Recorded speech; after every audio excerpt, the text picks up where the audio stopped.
very welcome back. Now, if you're fed up with dry and bland turkey as your perennial Christmas centrepiece, well, help is at hand. Tara Walker from East Coast Cookery School joins us now with an alternative. Yes, so we have a lovely marinated mulled cider pork. So I have some mulled cider on the go in here. I have my spices. This is just a can of a well-known brand of cider. And I have my lovely Christmassy type of spices in there. So I have star anise, cinnamon, nutmeg, ginger, a cup of cloves, all of that. And I've just popped a little bit of fresh orange zest in there. And over here I have my pork. So there's pork loin, boned. And I have it well scored, and I have a little bit of sort of onion, carrot, celery at the bottom, just to kind of give us a little base of nice vegetable flavour there, just layer up those flavours a bit. So I'm seasoning well on the top, and then I'm adding a little bit of soy sauce, which just gives a little bit more of a savoury element to everything, and a little bit of Worcestershire sauce. Lovely. And then we're going to add a little bit of our cider. That's been marinating. We're going to let it marinate. It's been just warming nicely and gently there. We get that on. And we're going to marinate that overnight. And then we're going to pop it into the oven tomorrow. So I have one in the oven that I marinated yesterday, and I've popped it into the oven this morning. So is there a least amount of time you want for that marinade? A couple of hours? Yeah, try and give it a couple of hours if you can, you know. So next up then I have some potatoes, which I've got cut Hasselback style. So it's like a little accordion. You don't cut them the whole way through. And I've just cooked them for about 20 minutes in some oil. But I'm actually going to make a nice au gratin with them, which just gives them that extra gorgeous flavour. So here we are. They've been in about 20 minutes there. They're sort of half cooked, or maybe even 2/3 of the way cooked. And I'm adding some cream in there now. Oh, well done, Tara. I mean, cream and potatoes, you know. Well done. Salt. There will be cheese as well, I presume. Yes, I'm going to put some parmesan in, but I won't put that in yet. Wine, gorgeous little touch in there just to enrich it a bit. Lovely. And a little bit of fresh thyme. And we're going to pop that back in the oven. And then my carrots are very, very simple, very tasty little carrot dish, okay? So I've got carrots with a little bit of orange and tarragon. So I've popped some butter and a little bit of brown sugar. I've just sprinkled it over the carrots, and we're just going to pop them in the oven. But they give a lovely freshness. And I think at Christmas time, having lots of sort of fresh flavours, whether it's zest or herbs, is really nice because everything's kind of rich, you know? It's like a glaze for the carrots. It's gorgeous. It does, and the butter mixes with the sugar and gives that lovely glaze. Cream, butter, sugar, parmesan, you have it all. Salt. I have never promised that Christmas recipes are good for the heart, but they're good for the soul. Exactly. So here I have equal quantities of butter and flour. Now cook it out. I'm going to rush through this a little bit faster, but normally you cook this out for about 5 minutes. Add your little bit of mulled cider in. And the juices from the roasting dish we're going to add in as well. Oh, very good. And a little bit of chicken stock as well. And this doesn't look $1 million right now, but after simmering this for an hour or two while your pork is cooking, it's going to be gorgeous. And those meat juices are going to be absolutely gorgeous as well in this gravy. So we're going to get this to a simmer, and we're going to come back and we're going to see everything served up and a few little finishing touches a little bit later on. So the flour and butter is just to thicken that gravy, make it nice and...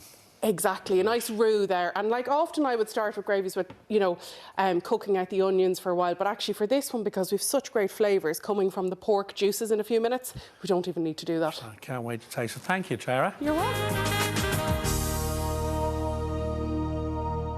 Now we are joined once again by Tara Walker from East Coast Cookery School, who got the prep out of the way for the Christmas treat earlier on in the show, and it looks like we're nearly ready to blaze up. Yes, I'm ready.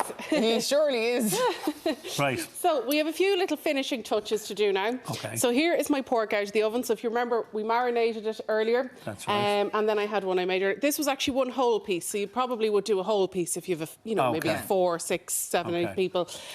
So I cut it in half just because we have to get it ready in the time. And these are the lovely juices then. So this is the marinade plus the juices from the pork. And we're going to pop that into the gravy. So if you remember, the gravy was just that nice roux and a little bit of the mulled cider and a bit of chicken stock. Gorgeous. And that should be really rich. I'm just going to give it a minute or two now just to kind of combine nicely with that nice meat juice. Is the fat in that as well, or did you take that out? Or there is a bit of fat in there, but if you found there was too much fat, you could just strain it. You know, sit it in a jug and let it go a little bit cold. Sometimes you can even put an ice cube in and let the fat rise to the top, and then you can scoop it off. Yeah, Skim it off. Yeah. But actually, this is gorgeous olive-fed pork. which doesn't have that really heavy fat on it. It's beautiful. It's actually really great flavour. So olive-fed pork. Yes. I've never heard of that. Yeah. Well, you know, I live in the Boyne Valley region, and it's a local business. Yeah, and he feeds the pigs. You know, when olive oil has been made and the remnants of the oil, the olive, he feeds that to the pork. So it's really tasty. And that comes through then in the meat. Exactly, Gorgeous. yeah. And look, here are my little Hasselback. So another local producer for me, a friend and neighbour, Ballymakenny potatoes. So I have purple Violetta, I've red Emily, I have a lot of different potatoes, but you can just use baby potatoes if that's all you have. And I'm going to finish that up now. So we had our little bit of cream and our wine in there. And I'm going to finish it with a bit of Parmesan cheese. I'll throw it back in the oven just for a minute, just to let that melt down. And I'll finish with another little sprig of thyme.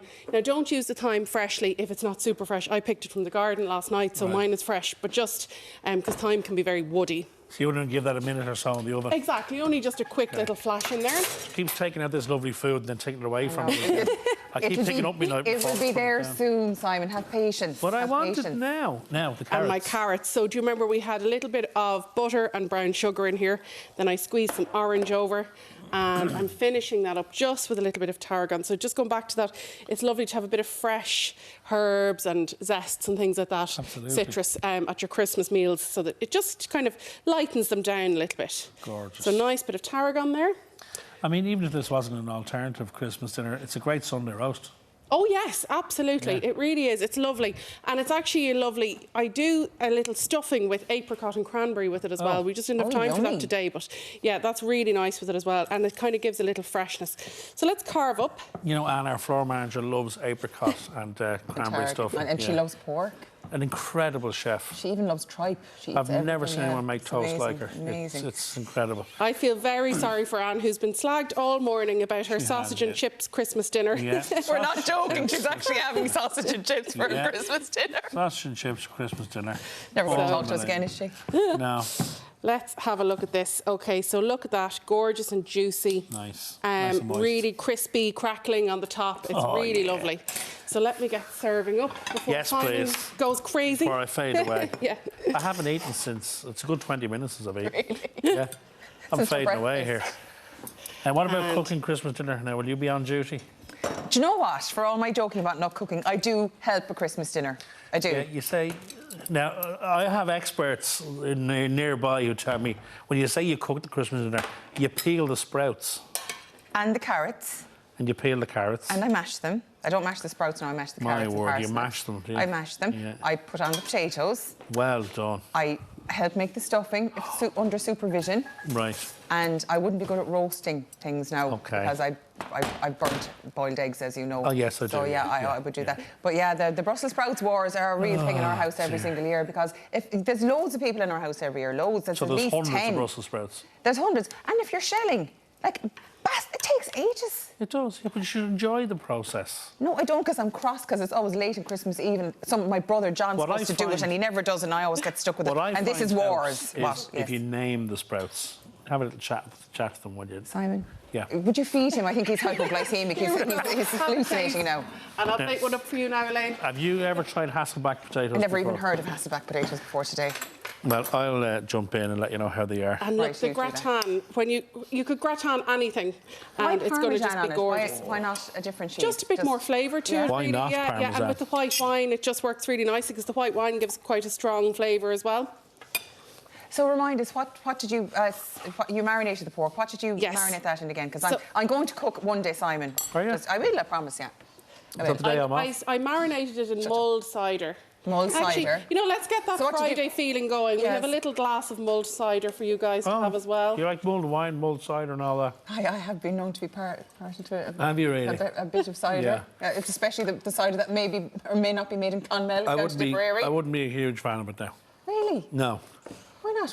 What was your favourite Christmas tip? I like a nice warm cup of complan or something with my Christmas dinner. Where's my complan? With Ovaltine, there you are. Would you have an Irish coffee after your Christmas dinner? No, I wouldn't. No.